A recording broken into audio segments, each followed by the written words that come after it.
It was supposed to be a celebration of democracy, Egyptians voting to elect their new parliament. But across the country, reports of violence, arrests, and voter fraud marred the election. Here in Alexandria, despite a court order canceling the election, they went ahead.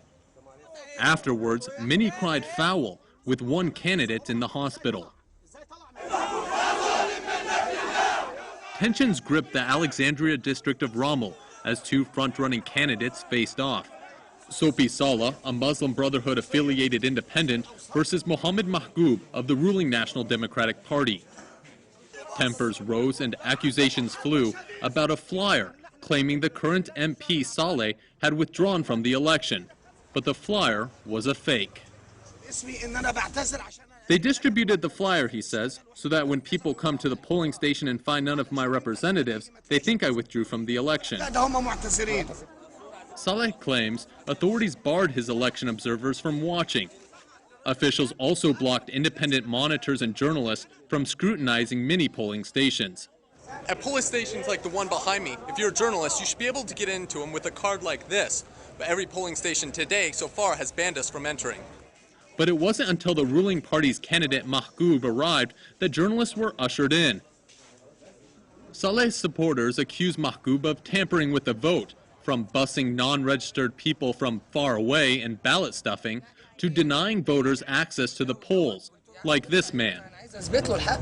You have to go in with Mahgoub's flyer, this man says. You can't get in with the official electoral card.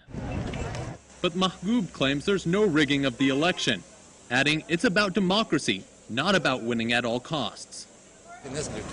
There have been no forgeries, he says. People are just using that as an excuse. But outside the polling station, his supporters didn't want us filming them handing boxes of food to voters with his picture.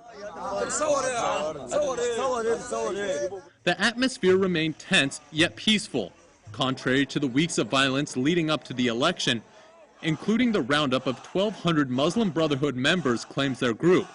Peaceful until a report Saleh was attacked and in hospital. Ripped shirt and dirty collar, Saleh said NDP thugs wanted to kill him. One of them tried to choke me and drag me to be beaten with weapons, he says, and then people intervened and rushed me to the hospital. After waiting in the hospital for 2 hours, a local NDP candidate visits him, guaranteeing him safe passage away.